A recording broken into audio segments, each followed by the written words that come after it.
falar um pouquinho mais sobre as proteínas.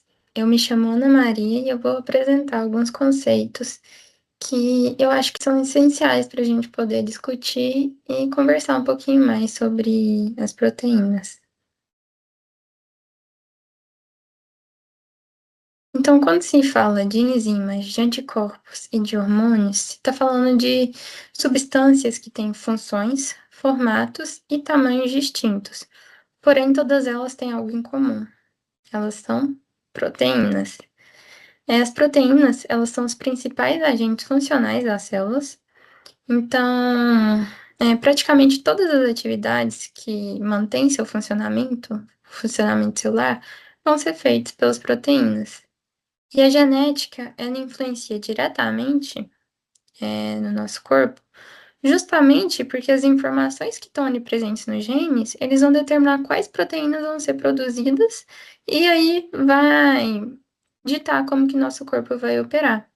Então, por isso, as proteínas têm uma ampla variedade de funções que são essenciais para a nossa vida e são a fração mais abundante na célula, sendo superadas apenas pela água.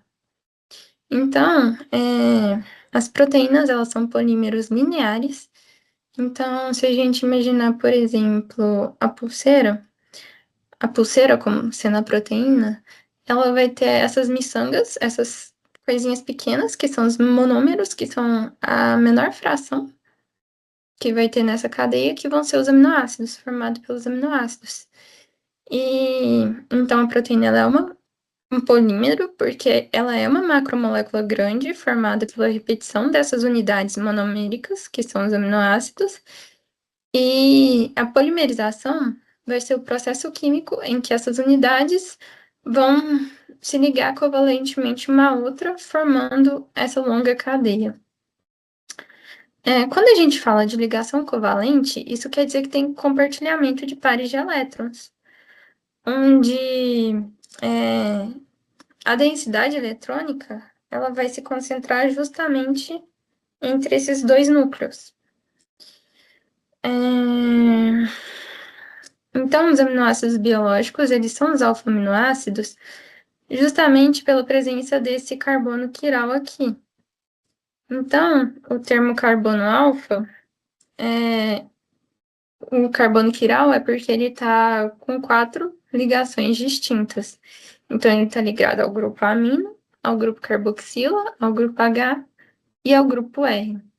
E justamente este grupo R, que é a cadeia lateral, ele vai ser a porção variável e é justamente as características dele, a natureza dele, que vai fazer com que esses 20 aminoácidos sejam diferentes.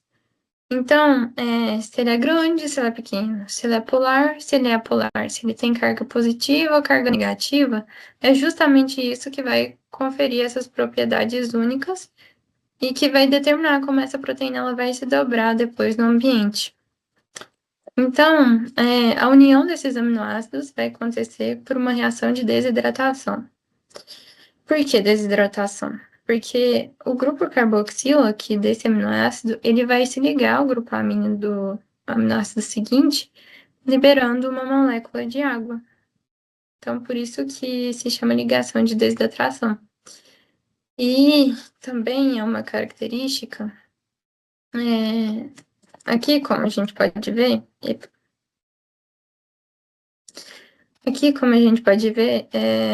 vai ter uma ligação dupla. E essa nuvem de elétrons vai estar oscilando entre o carbono e o nitrogênio. Então, vai haver ressonância entre carbono e hidrogênio, e a gente vai ter um híbrido aqui dessas duas reações. Então, os elétrons eles vão estar distribuídos e vai dar um caráter dessa dupla ligação. Então, os 4 átomos da ligação peptídica e os 2 carbonos alfa, eles vão ficar planos com um ângulo de 120 graus entre o carbono e o nitrogênio. Então, a ligação peptídica, ela é plana e rígida. E isso faz com que ela seja mais estável, que não haja rotação, que não haja carga elétrica e vai permitir duas configurações, cis e trans. No caso aqui da trans, seria, por exemplo, se esse carbono alfa aqui estiver para baixo e esse outro carbono aqui tivesse para cima. É,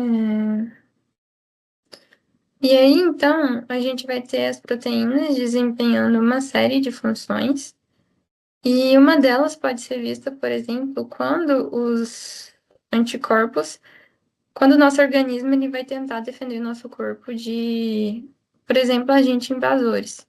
Então, os anticorpos, eles vão atuar na defesa, se ligando especificamente à superfície do patógeno, do agente invasor. Então, o anticorpo ele é uma estrutura com formato em Y, formado por essas quatro cadeias polipeptídicas, que vão possuir essa região aqui na extremidade, que é o sítio de ligação ao antígeno, que vai ter essa forma tridimensional única que vai se encaixar e ligar, podendo neutralizar, sinalizar para as células de defesa virem defender, ou ativar o sistema complemento, que também é uma cascata de proteínas.